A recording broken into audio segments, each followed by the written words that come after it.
wote tunataka tuchaguliwe. Kwa hali ilivyo, hilo linawezekana? Kama haliwezekani, tufanyeje?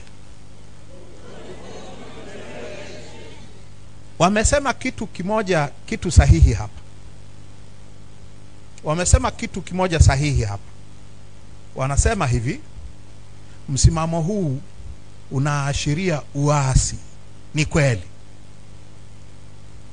Ni kweli. Kwa sababu tunasema tutazuia uchaguzi, tutahamasisha uasi. Hiyo ndio namna ya kupata mabadiliko. Tunaenda kukinukisha. Walio tayari tutakwenda nao. Tutaenda na walio tayari. Hakuna mtu atawekewa bunduki hapa. Walio tayari tutaenda nao.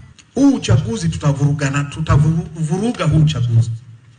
Kwa kama ulikuwa unafikiria kuwa mbunge Oktoba au Novemba, sahau. Hiyo ni kweli. Hiyo ni kweli. Kwa sababu tunaenda kukinukisha vibaya sana.